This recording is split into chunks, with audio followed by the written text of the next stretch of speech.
Hello everyone, kali ini kita akan membahas salah satu fenomena yang lagi tren nih di kalangan Gen Z. Kalian penasaran? Yuk simak videonya sampai habis. Apakah kalian termasuk seseorang yang selalu mengecek gadget? Kebiasaan memegang gadget seakan sudah tidak bisa dihilangkan. Tepat ketika bangun tidur bahkan sampai sebelum tidur. Seakan-akan tidak mau ketinggalan berita apapun. Apakah kalian juga termasuk seseorang yang lebih peduli dengan media sosial daripada kehidupan nyata? Ciri-ciri selanjutnya adalah selalu ingin tahu kehidupan orang lain. Apa sih yang dilakukan oleh orang lain? Kegiatan apa yang sedang ditekuni oleh orang lain?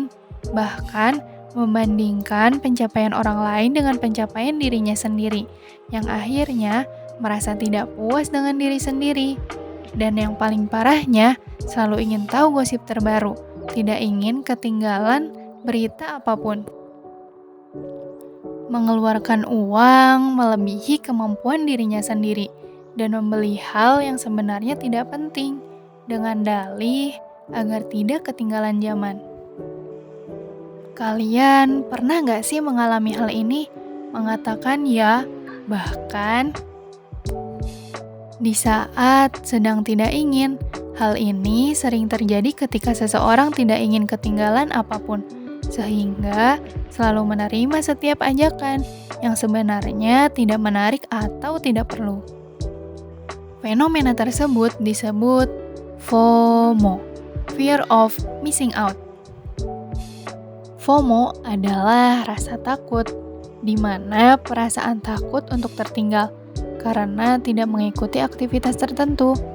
Sebuah perasaan cemas dan takut yang timbul di dalam diri seseorang akibat ketinggalan sesuatu yang baru, seperti berita, tren, mendatangi tempat-tempat yang sedang viral, dan yang lain-lain. Rasa takut ketinggalan ini mengacu pada perasaan atau persepsi bahwa orang lain bersenang-senang, menjalani kehidupan yang lebih baik, atau mengalami hal-hal yang lebih baik. FOMO atau Fear of Missing Out memiliki dampak negatif dan juga dampak positif. FOMO dapat berdampak negatif pada remaja. Beberapa efek negatif utamanya meliputi gangguan konsentrasi dan produktivitas.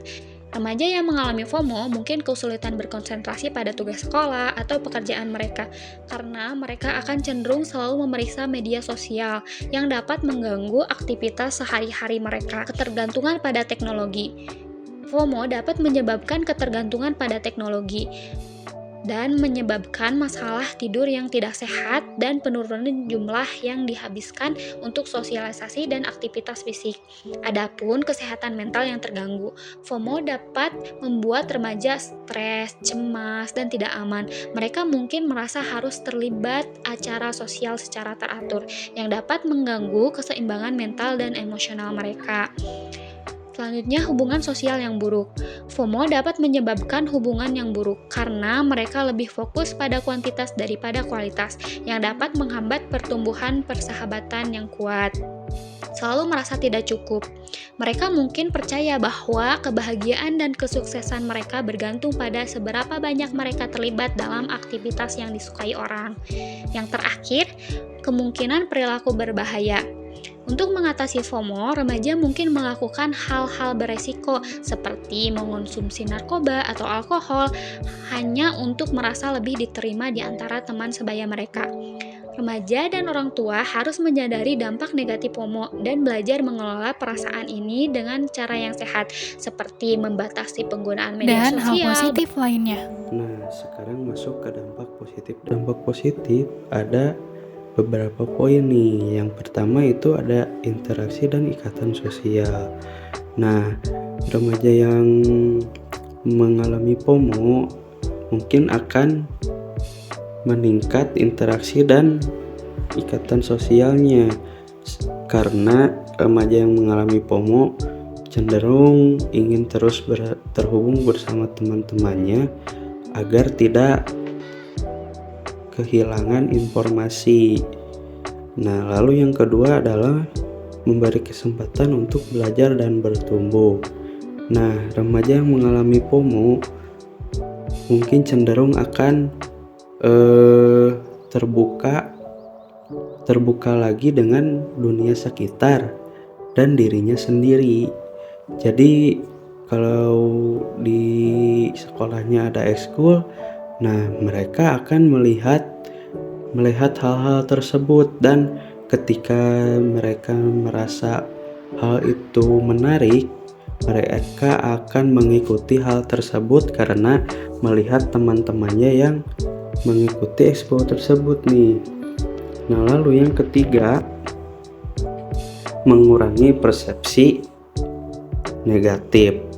Nah, orang-orang yang terkena FOMO akan cenderung fokus terhadap kepomoannya sendiri dan tidak akan peduli dengan hal-hal yang negatif di luar sana, seperti mungkin kepada obat-obatan terlarang. Nah, mereka tidak akan peduli terhadap hal tersebut karena mereka akan fokus terhadap hal-hal yang tren di kalangan mereka sendiri.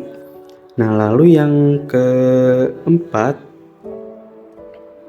yaitu akan menginspirasi mereka untuk mencoba hal-hal baru.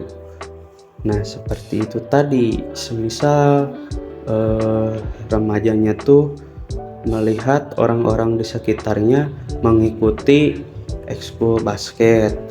Nah, itu akan menarik mereka untuk mengikuti hal tersebut dari yang sebelumnya dia belum melakukan hal tersebut, dia sering di rumah atau bagaimana. Nah, dia jadi ada keinginan untuk mengikuti ekskul basket. Nah, seperti itu guys, dampak positif dari FOMO itu sendiri. Setelah tadi disebutkan dampak positif dan negatifnya, gimana nih teman-teman? Masih mau nggak buat FOMO? Nah, di samping dari dampak-dampak negatif, ada cara-cara untuk mengatasi hal tersebut. Ini adalah caranya. Cara yang pertama, teman-teman bisa mengurangi waktu bermedia sosial. Misalnya dengan membatasi waktu mengakses gadget dan media sosial. Cara yang kedua adalah dengan menumbuhkan rasa kasih terhadap diri sendiri melalui self-compassion. Self-compassion sendiri adalah kebaikan hati dan pemahaman yang timbul dari diri dengan melibatkan perilaku yang sama terhadap diri sendiri ketika sedang dalam kesulitan, kegagalan, atau mengingat sesuatu hal yang tidak disukai.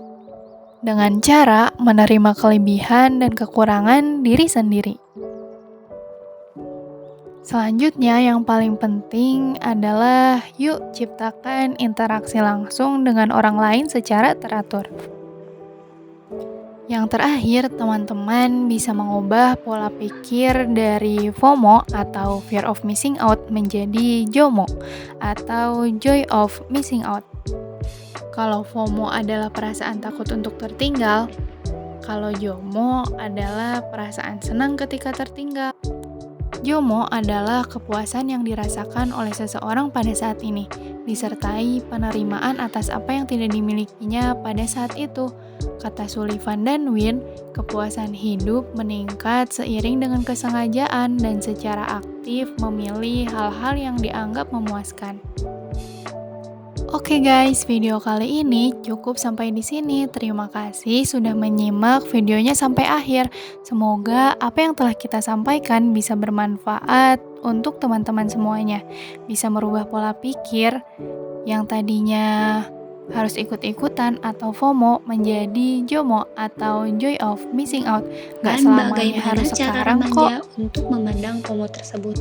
Ketika FOMO dijadikan motivasi untuk mengembangkan diri, FOMO tersebut akan menjadi dampak positif baginya. Dan ketika FOMO hanya dijadikan tren ikut-ikutan, FOMO tersebut akan menjadi dampak negatif baginya. Oke, mungkin cukup sekian. Terima kasih telah mendengarkan. Bye-bye!